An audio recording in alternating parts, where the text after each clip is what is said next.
Well, it's such a pleasure to be here this evening, and I'd like to start by thanking you for being here, and thank you, Jabari, for sharing the stage. Your book is titled, What Obama Means for Our Culture, Our Politics, Our Future. I'd like you to define our. To whom are you referring?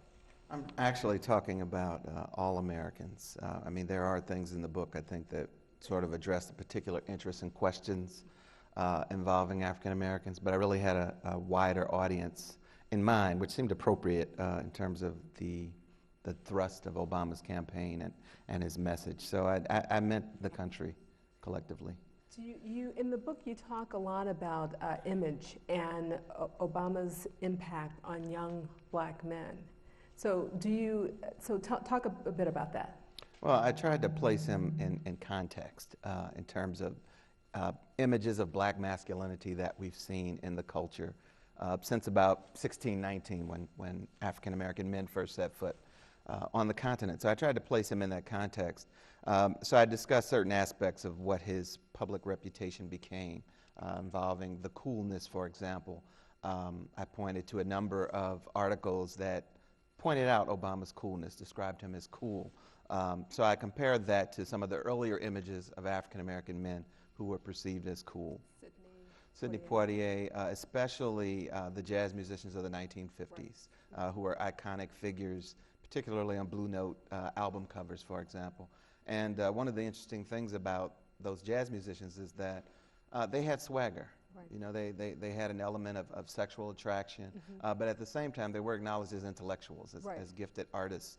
And so in that respect, this image of black cool has sort of come full circle now because Obama has contributed in that same way. He's added an element of intellectual potency to the image.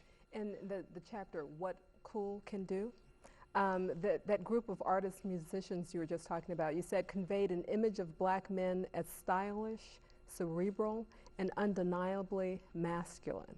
And so Obama as cool, it takes him a few levels, it defines him a little differently from, you also talk about him in terms of the magic Negro, right? So that cool kind of, there's an intersection there, sort of. Right, and he's always, it seems to me, to be sensitive to that. I mean, well, define magic Negro. Well, magic Negro is a character that exists in a film or a story. An African American character exists to advance the aims or the goals or the life story of a white character in some way. Usually it's to help the white man get the job he's always wanted or to get the woman he's always wanted.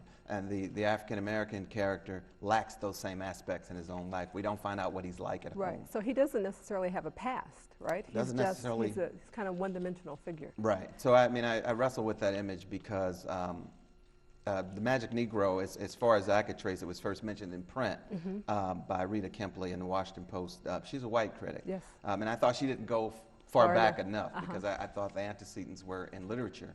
But it became relevant during the campaign when David Ehrenstein, an African-American writer. He's part Jewish, too. Yes. Yeah, yes. But he defines himself as African-American. And the criticism, some of the response to his piece didn't seem to acknowledge that he considered himself an African-American. So he wrote about Obama in the context of Magic Negroes. It made some good points, I thought. But then Rush Limbaugh and some others kind of jumped on that and parodied it. And the original arguments were lost, I think, in that particular discussion. How, but Obama has been able to transcend even that, the Magic Negro, into this coolness. And you talk about how the culture evolved to embrace a black man. So there were people who came before Obama, and you mentioned Michael Jordan, Michael Jackson. Talk a bit about that. Right. Well, the shorthand I say is that mainstream Americans had to accept the idea of African Americans as leading men before they could embrace the notion of them as leaders of men. And when I went back and began to look at certain African American musical figures who had managed to attract white audiences, I was startled by the similarity in language. When I looked at critics who had reviewed, say, Jimi Hendrix, for example, or Sly Stone, if you took out their names, it would appear that they were talking about Obama because they used terms as racial healer, someone who could reconcile the racial tensions that different groups felt and bring them together. So in some respects, there have always been African American men who played that role and played it well. And talk about, I thought it was interesting, right after the election, maybe a couple of days, Guess Who's Coming to Dinner, it was on some channel, and I don't know, and I just kind of fixated on it. And I had seen it before as a younger person, but it was kind of interesting to me, the parallels and some of the discussions that were talked about in the movie they were really resonating, and they had come from some of the discussions that we had during the election. Yes. And you mentioned the movie in your book. Yeah, I mean, that's one of the most fun things about doing what I do. You know, you call yourself a cultural critic, you have an excuse to do all kind of fun things. So I watched all these Sidney Poitier movies for one thing. But yeah, he plays a character in the movie which is similar to Barack Obama Sr. He's very well educated. He has humanitarian aims. He wants to go to Africa. Just like Barack Obama Sr., he's met this white woman in Hawaii, right, that he's fallen in love with. And there's a key scene where her father is sort of quizzing him, you know, well, what about your children? What would the world be like for your children?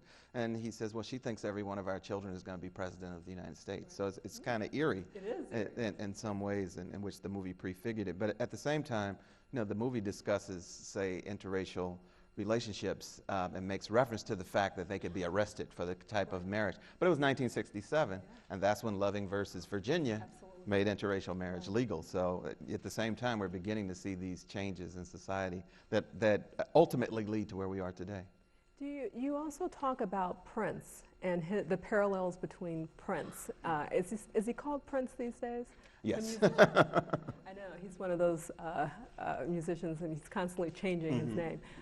But talk a bit about the whole, the movie, Purple Rain, and it got me, I'm thinking, oh my goodness, I mean, Jabari, we're contemporaries. I remember a while ago. Well, I talk about the fictional construct, the fictional aspect of this biracial construct that Prince had created. And one of the interesting things is some of the reviews of my book have mentioned and described Prince as a biracial person, which I don't do in the book. You know, I'm talking about a fictional story. Is he indeed biracial? No, I didn't think so. So But I think it was very, fair-skinned. yes, but I think it was very calculated on his part in his lyrics, in which he negotiates this idea of an ambiguous racial identity. And identity in general, right? Yes. So it's not just race, but he's talked sexuality. Yes, the whole, very fluid in terms of personal identity, but.